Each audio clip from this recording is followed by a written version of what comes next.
Bonjour à toutes, Bonjour. merci Bonjour. d'être venus aujourd'hui sur le plateau. Alors, à l'occasion de la journée internationale de lutte pour les droits des femmes qui a eu lieu mercredi dernier, le 8 mars, l'Hôtel de Ville accueille en ce moment encore l'exposition photographique itinérante du collectif des mamans J'ose.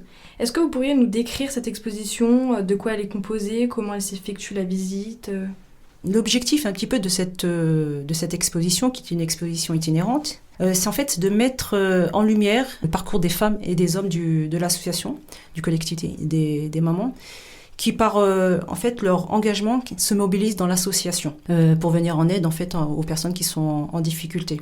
Donc à travers ce projet, on a envie de délivrer un message en fait pour toucher un petit peu un large public, mais aussi de permettre à un grand nombre d'entre eux de s'approprier un petit peu l'espace public. Il y a 17 portraits et 2 panneaux explicatifs de notre association. Donc c'est des portraits des bénévoles, j'imagine, du collectif. Tout à fait. En fait, on a un fil conducteur au sein de l'association, c'est d'extirper les personnes à une vie qui ne les satisferait pas. Et un engagement, c'est une façon d'emmener plus loin des objectifs ou de se découvrir soi-même en même temps au travers de ces objectifs et de réaliser ces objectifs. Et comme il y a une émulation au sein de l'association, ça porte les personnes qui pourraient en temps normal ne pas oser. Et du coup, cet ensemble, ce collectif est porteur et permet aux personnes de se dépasser elles-mêmes, de se découvrir elles-mêmes au travers de toutes ces actions. Donc, en fait, ça reste cohérent par rapport à tout le reste qu'on vient d'exposer. C'est oser toujours et encore et en permanence. Et voilà, c'est ça en fait le déclic de base. Et c'est aussi un message en dehors du collectif, notamment envers les femmes battues, les femmes violentées. D'accord. Oser demander de l'aide, oser sortir. C'est-à-dire oser, ça va au-delà du collectif, c'est oser dans tous les aspects de sa vie. Oui, donc c'est pas seulement oser être bénévole et agir, c'est aussi oser demander de l'aide. Le message va plus loin que ça. D'accord. Ouais. Alors c'est une exposition en fait qui est le reflet aussi du travail accompli qu'on a fait en 2021 sur la semaine de lutte contre les violences conjugales faites aux femmes. Il y a eu 8 femmes de Bourges, de tout horizon et de classes sociales diverses qui ont été amenées à construire un projet artistique en commun avec des valeurs et leur histoire, qui avait pour titre, si mes souvenirs sont bons, c'était Paroles de femmes. Et en fait, il fallait qu'elles s'expriment à travers le corps, à travers la voix, à travers la musique, à travers les signes, l'image. Et elles se sont produites en fait au Hublot, lors de la semaine de lutte contre les violences conjugales faites aux femmes, avec l'aide d'un compagnon, un ami, qui s'appelle Daniel Anguera. Donc en fait, c'est une succession. Ce travail-là, c'est une continuité. On a commencé par ça, de les mettre en scène, parce que c'était une première pour eux, au Hublot. Et voilà, aujourd'hui, ces personnes, les femmes et les hommes qui sont dans le collectif des mamans, j'essaye en fait de les porter pour qu'elles puissent aussi oser. Elles ont osé à travers la scène. Et maintenant, elles osent à travers un écran, à travers des portraits qui sont là, tout au long, pendant, on va dire, 8 mois. Ça, comme je vous disais, c'est une exposition itinérante. Elle est aujourd'hui, grâce à l'accord de la mairie de Bourges, les premières quinzaines à l'hôtel de ville de Bourges. Ensuite, elle va dans les quartiers nord de Bourges, bibliothèque des Gibjons, oui. Voilà. Elle va continuer à la galerie marchande de Carrefour, et ensuite elle repart vers le CGR de cinéma, et ensuite elle va aller à la délégation de la Maïf. Donc voilà, c'est une exposition itinérante où on ose, et on parle, la plupart de ces personnes-là, de ces 17 portraits, parlent de leur quotidien, parlent de l'amour qu'elles portent à travers leur engagement dans l'association. Elles portent aussi un message pour les autres, pour que les autres personnes puissent aussi s'engager, puissent aussi oser. Et c'est à travers des QR codes, il me semble, c'est les visiteurs, les spectateurs qui scannent des codes avec écrit des histoires, c'est bien ça ? Oui, alors voilà, chaque QR code renvoie à une vidéo de chacun des personnages, quoi, en fait, où on a expliqué pourquoi on était dans l'association. Enfin, c'était un peu un texte libre même. Pourquoi on osait. Voilà, et pourquoi on osait, voilà, qui commence, j'ose parce que, et puis on débat un peu sur le sujet pendant quelques minutes. D'accord. Alors ça, c'est grâce aussi à l'initiative d'un réalisateur d'un photographe passionné qui s'appelle Mahmoud Ibrahim. C'est lui qui est aussi à la manette, chef aussi d'orchestre, qui a aussi eu cette idée-là de nous emmener et de nous dire, oui, je pense qu'à travers toutes vos actions, vous osez faire plein de choses. Et on va aussi oser parler devant une petite caméra, on va dire, et parler de notre quotidien. Je veux dire, en fait, l'idée, elle a été comme ça, en fait. Comme je vous disais tout à l'heure, c'est lui qui est venu un peu te chercher, en fait, que vous avez créé ça un peu, oui, c'est fait naturellement, en fait, finalement. C'était pas quelque chose qu'elles ont préparé depuis plusieurs mois. C'était, en fait, voilà, c'est toujours une rencontre. En fait. C'était un hasard, on a dit qu'il n'en est plus un, en fait. Voilà, souvent ça, voilà, c'est ce que je disais, c'est pas, rien n'est au hasard, et c'est toujours, c'est toujours en lien. Et ça rebondit. Et ça rebondit, on a dit, ok, c'est grâce à... Ibrahim, en fait, aussi. Enfin, vous deux, votre rencontre, oui, la rencontre ça a donné cette exposition-là. Ouais. Il est artiste, je le suis, et ça a matché. Voilà. Donc, tout simplement. Il a intégré le collectif. Il a intégré aussi oui, exactement, il a intégré le collectif. On en a discuté, on a dit, pourquoi pas, on y va. Et il y a eu des financières, grâce à quelques partenaires qui ont cru en ce projet-là sans même le voir. Juste à travers des écritures, à travers une parole, à travers... Voilà. Ils nous ont fait confiance sans même savoir où on allait. Et ils ne le regrettent pas. Est-ce que les lieux où va être exposé Jose ont été choisis par hasard ou il y a une raison ? Non, ça n'a pas été pris par hasard. C'est qu'on a lancé, comme on fait d'habitude, un appel aux différentes associations, aux différents partenaires pour que ce projet naisse. Ce projet naisse. Du coup, on a fait un appel à des associations, à des enseignes.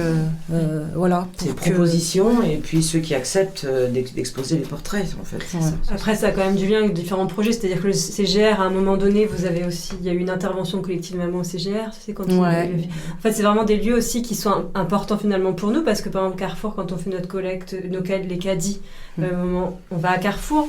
Vous avez été cette partie de la boucle quand il y avait eu les appels aux dons. Enfin, c'est quand même des gens avec qui toute l'année on travaille. Oui, il y a eu des rapprochements. C'est pas par hasard en fait tout ça. Et la bibliothèque des Gibions, pour moi, qui suis du coup du quartier, qui vais beaucoup avec les enfants, c'est bien parce qu'en fait c'est pas un public qui va aller forcément à la mairie et c'est pas un public qui va aller. Donc voilà, ça ouvre aussi aux enfants et comme je disais tout à l'heure aussi, l'important c'est que les enfants et cette sensibilisation. Voilà, par rapport à ce que c'est de faire partie d'une association, qu'on les amène aussi vers, parce que c'est pour l'avenir. Hein. Mais c'est vrai qu'il y a eu c'est des liens quand même qu'on a au fur et à mesure dans l'année avec différentes personnes. Mais je suis sûre qu'il y en a d'autres qui vont la réclamer. Oui. Elle n'a pas fini de bouger cette... Parce que au-delà de ce qu'elle raconte, la première chose qu'on reçoit quand on va se déplacer sur cette exposition, et nous-mêmes qui faisons partie des portraits, on a été frappés. Parce que avant toute discussion, avant que les mots soient posés, on reçoit déjà une image, parce que c'est nos visages qui sont grandeur 1m30 sur 90 cm quand même. Donc on a tous déjà nous-mêmes pris ça un peu dans la figure. La première fois que, je sais pas, ça m'a fait ça. C'est aussi choquée. Oui, voilà, et ça dit déjà quelque chose. Ça dit déjà, bien avant le QR code, ça dit déjà quelque chose. Parce que oser avoir son visage d'1m30 exposé partout, c'est pas évident non plus, ça. Avec nos rides, à l'âge qu'on a, voilà, on est parfaites, on est des femmes plus ou moins coquettes les unes les autres, et de se voir comme ça crûment exposé au regard de l'autre, c'est déjà une façon de se dépasser soi-même, je dirais. Ouais. Et ce qu'il a mis en lumière, la vérité. Monsieur Ibrahim, Monsieur Ibrahim Mahmoud, c'est qu'il a mis en lumière, c'est le caractère, les traits du visage. Voilà, il n'a pas. On voit tout de suite les traits, on voit tout de suite nos. Personnalité filtrée, zéro filtrage. Oui, zéro filtrage. C'est naturel, sans les rides. C'est pas de l'Instagram. Ah non, il n'y a pas de filtre, ça c'est sûr. Il n'y a pas de filtre. Non.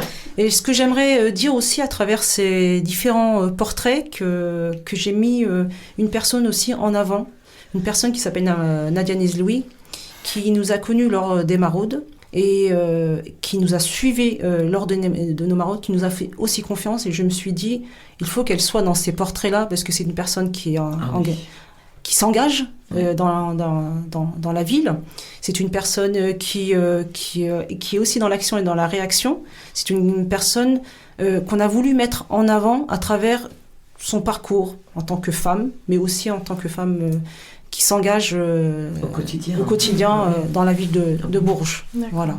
Oui, parce qu'on peut même parler de son efficacité, parce que c'est vrai qu'à chaque fois que nous, on est dans des contextes où on redirige vers Nadia, et vraiment, elle est efficace, elle prend les choses en considération, et vraiment, elle fait tout ce qu'elle peut, quoi.